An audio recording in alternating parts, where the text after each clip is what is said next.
네, 오늘 전시장에 잠깐 놀러가서 580 포매틱 롱 모델을 잠깐 보고 왔습니다. 아무래도 전면부에서는 요 디지털 라이트가 상당히 좀 독특하다 하는 느낌이 있습니다.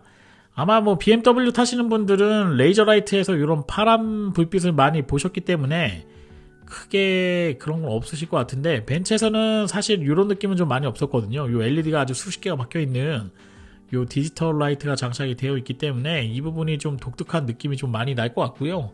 아마 독일차가 조금 통합적인 부분으로 좀 많이 가는 거 아닌가 생각이 돼요. 포르쉐 같은 경우에는 DLR 같은 경우에 이렇게 점 4개로 찍혀 있는데, 벤츠는 아예 3개로 이렇게 통합을 좀 하는 것 같은 느낌이 있습니다. 네, 전체적으로 뒷면은 약간 예전 차하고 크게 차이가 없는 것 같아요. 실루엣이라던가 이런 부분은 예전에 지금 요 코드 번호가 W223인데 요 코드 번호 이전 모델 W222이겠죠. 그 모델하고 샤시 코드를 비교해봐도 크게 차이점을 많이 못 느낍니다. 그렇지만 벤츠는 역시 새로운 차량, 특히 S클래스를 내놓을 때 안전기술을 대거 좀 투입을 하거든요. 이 차는 새로운 안전기술이 몇 가지가 좀 들어가 있어요. 그 부분을 이따 영상으로 좀 설명을 드리고요.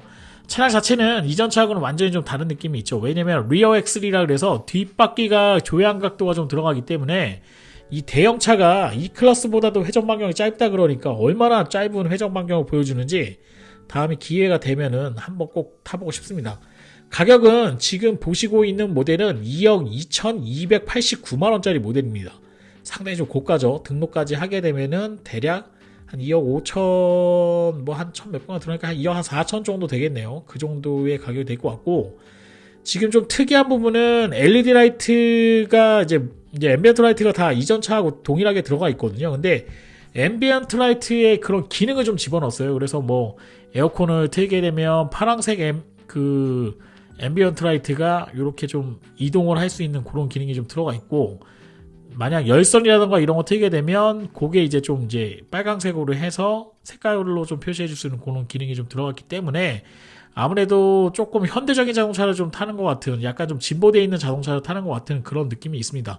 전체적으로 실내 디자인은 완성도가 상당히 좋아요. 아마 완성차에서는 물론 이제 벤틀리라던가 이런 수제차를 제외하고는 양산되는 차량 중에서는 가장 퀄리티가 높은 실내의 그런 품질을 보여주고 있는 게 아닌가 생각이 됩니다. 요 디즈니용 옵션이 들어갔는지 모르겠는데, 요 다이아몬드 스티치도 물론 현대자동차가 요즘 제네시스라던가 이런 차들도 상당히 멋스럽게 잘 하긴 하는데, 요 엠보드에 있는 느낌을 한번 만져보시거나 요런 이제 질감 같은 걸 좀 느껴보시면 확실히 S클래스는 조금 다르구나 하는 걸 느끼실 수 있을 것 같아요.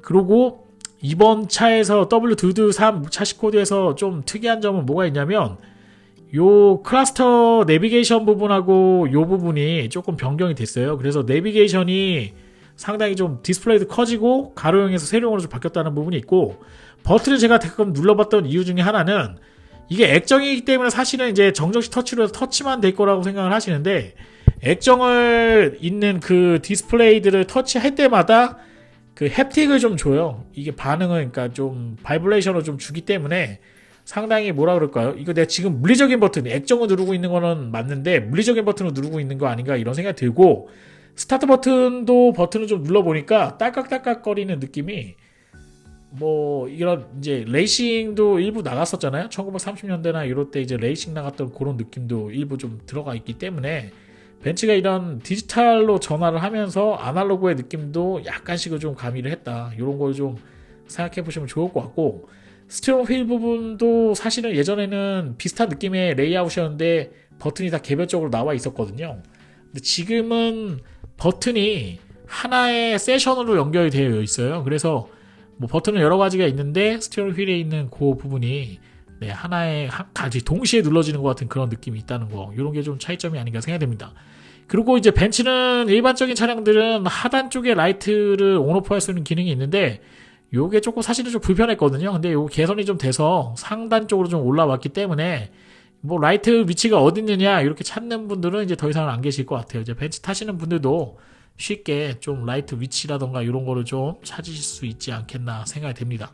지금 보시고 있는 이제 580 모델 같은 경우에 롱바디 버전이거든요. 근데 전장 길이가 5290mm입니다. 요게 이제 뭐 작은 사이즈는 아니죠. 5m 20, 한 5m 30 정도 되는 사이즈니까 작은 사이즈는 아닌데 사실 요 실내 뒷공간에서 보게 되면 넓기는 넓어요. 그렇지만 이제 디스플레이라던가 이런 것도 있고 여러 가지 가죽의 그런 질감 느낌 때문에 그런지 모르겠는데 약간 그렇게 좀 크다 이런 느낌은 많이 못 받고 있거든요. 아마 이거보다 더 큰 차량을 원하신다면 이후에 출시될 마이바흐 모델을 좀 구매하시면 지금 보시는 580보다는 대략 10cm에서 15cm 정도는 더 길게 나올 예정이기 때문에 더 넓은 실내 공간, 아마 본인이 원하시는 그 정도의 실내 공간을 느끼실 수 있지 않겠나 생각됩니다. 지금 원래 도어 시트 누르는 부분을 제가 계속 만져보고 있는데 요게 이제 그 물리제거 버튼으로 약간 움직였거든요. 근데 그게 지금 고정식으로 되어 있는데 제가 누를 때마다 이제 움직이는 이제 버튼의 형상은 고정되어 있는데 누를 때는 움직이는 그런 방식으로 되어 있기 때문에 약간 좀 독특하다 이런 거 느끼실 수 있고 뒷부분에 이 엔터테인먼트가 상당히 좀 크게 장착이 되어 있어요. 뭐 내비게이션도 볼 수 있고 뭐 기능이라던가 뭐 여러 가지 기능을 할 수 있고요. 그 다음에 그 암레스트 부분에 또 이제 삼성에서 만든 패드 같은 걸로 이제 막 조종할 수는 있는데 요즘 좀 패드 좀 빼놨죠. 사실은 저는 좀 뭐 불필요한 옵션이 아닌가 생각이 듭니다. 물론 뭐 뒤에서 뭐 엔터테인먼트 볼 수 있겠죠. 있는데 사실 요즘 핸드폰이 워낙 잘 돼 있다 보니까 이 부분은 그렇게 좀 많이 활용도가 높지는 않지 않나 생각이 됩니다. 아마 이런 부분 가격이 2억 2,289만 원이거든요. 그 엔터테인 부분만 조금 제거했으면 한 500만 원 정도 떨어졌을 거라고 생각이 되는데 아무튼 뭐 대형차 중에 가장 옵션이 많이 붙어있는 차니까 그 부분 잘 해서 나온 것 같고 차량은 배기량은 많이 줄어들었어요. 예전에 이제 S500이나 550이라고 했죠. 뭐 560 뭐 이런 모델들 보면 이제 배기량이 좀 컸는데 8기통은 맞지만 전체 배기량은 4000cc의 배기량을 가지고 있습니다. 뭐 배기량이 좀 많이 줄어들었죠. 예전보다 다운사이징을 좀 많이 했고 그래도 최고 출력은 503마력 이전 차보다는 훨씬 좋은 그런 성능을 보여주고 있고 가속 성능도 제로백이 4.4초입니다. 상당히 좀 아주 민첩한 그런 가속 성능을 보여주고 있고요. 이 차가 이제 공차 중량이 2.2톤이에요. 2295니까 2.3톤이라고 해야 되겠네요. 그 정도의 무게가 나가기 때문에 사실 8기통에 2.3톤 연비가 그렇게 좋을 수는 없겠죠. 4중구동.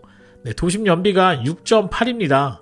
아마 실연비는 아마 한 4km 나오지 않겠나 조심스럽게 그렇게 생각을 해보는데 뭐 이 정도 탄다 그러면 뭐 그거 좀 감안하셔야 되지 않겠나 생각이 듭니다. 요 바깥쪽은 상당히 고급스러운데 사실 요 플라스틱 재질은 요 가죽으로 덧대어 있지 않으면 오픈됐을 때는 그렇게 고급스럽지는 않았어요.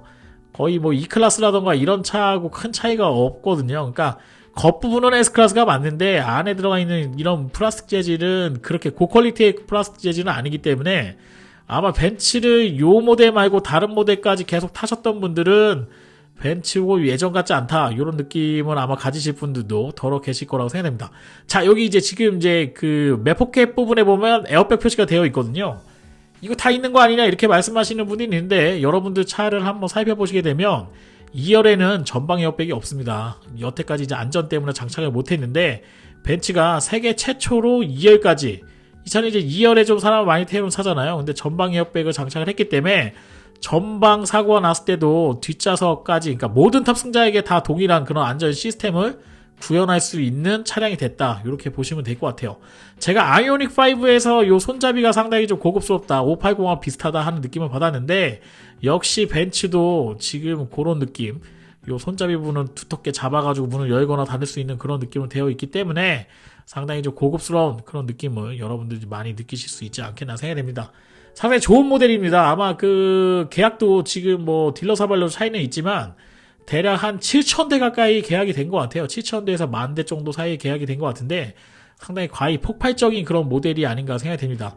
요렇게 비싼 차에 요렇게 플라스틱이 재질이 뭐 아주 썩 좋지 않아가지고 좀 찍어본 거거든요. 아마 우리나라에 그렇게 좋은 우리나라가 뭐 세계 4위, 5위 정도 한다고 하는데 상당히 좀 아주 폭발적인 그런 S클래스의 고객이 늘어나고 있다. 아무튼 고급차 사시는 분들한테는 아주 가히 폭발적인 그런 판매량을 보이고 있는데 저는 예전만큼은 아닌 것 같다. 약간 좀 중국스러운 느낌도 많이 나는 것 같고 독일차의 그런 본연의 모습은 조금 잃어버린 게 아닌가 하는 생각이 들긴 합니다. 자, 저는 이제 다음 영상으로 또 좋은 영상으로 또 찾아뵙도록 하겠습니다. 여러분 고맙습니다.